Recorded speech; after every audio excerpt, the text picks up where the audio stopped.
So recently I've been working with this kind of a synth slash musical instrument design called the Cracklebox, which was originally developed in the 1970s by a group called Stime.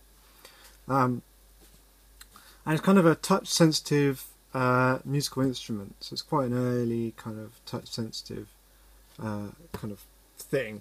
And then this is the PCB I designed, and it's originally it's for like some workshops to run at Yeovil Hackerspace, which is like this local hackerspace that we've been trying to set up. But yeah, basically I tried to make it look a little bit interesting, so the interesting trapezoidal kind of shape. And then it's actually quite a simple circuit. It's a single op amp basically of a push-pull on the output stage. But the interesting thing about the op amp is it's this very early op amp, which is the LM709, which was like the forerunner to the 741, and it had no frequency compensation, and it's very prone to oscillation. So a lot of these pads are just routed through from like everything on the chip. They're routed through from like the supply line and the frequency compensation pins, just all kind of route out to pads. And then there's a feedback resistor, but it's huge. It's like a 10 meg mega ohm feedback resistor. And actually, people have said that, oh well, actually, even if you don't place the feedback resistor, it works.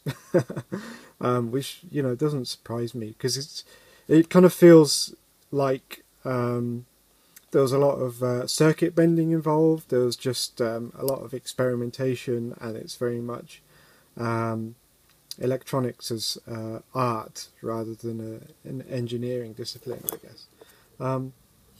But it sounds kind of interesting. So you have to sounds, you know, like I think people have described it as like a badly tuned radio. But yeah, it makes all sorts of weird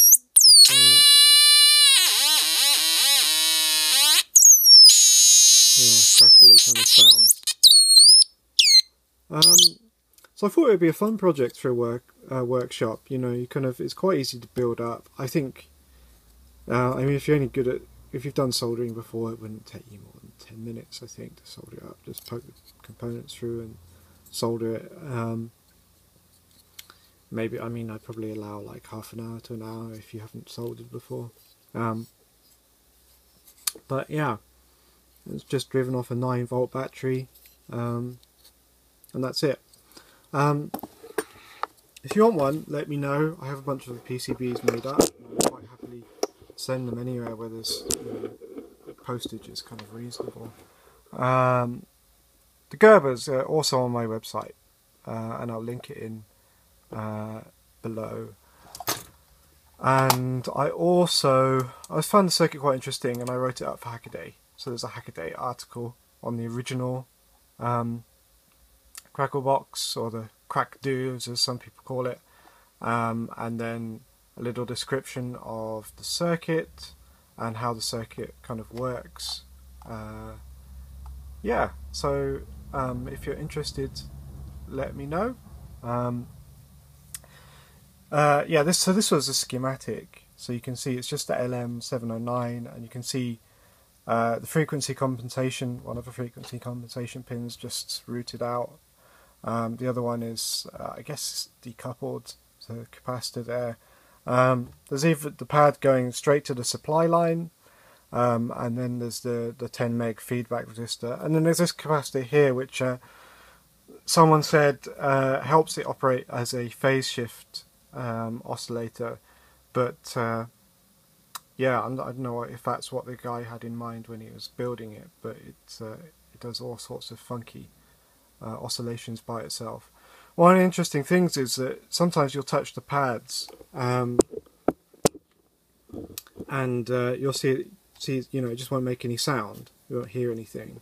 But actually, it's oscillating at like 500 kilohertz. So quite often, most of the time, it's kind of oscillating. but quite often it's not oscillating in audible range. So you have to kind of fiddle around pressing pads until you find a combination that produces a sound you like. So yeah, if you want to let me know, I'm more than happy to send out PCBs. If you want a fully built one, I can probably send you that too, to be honest. If lots of people want them, I'll probably start charging for them, but the component cost is quite low, so it won't be more than a tenner or something. But yeah, thanks so much for listening.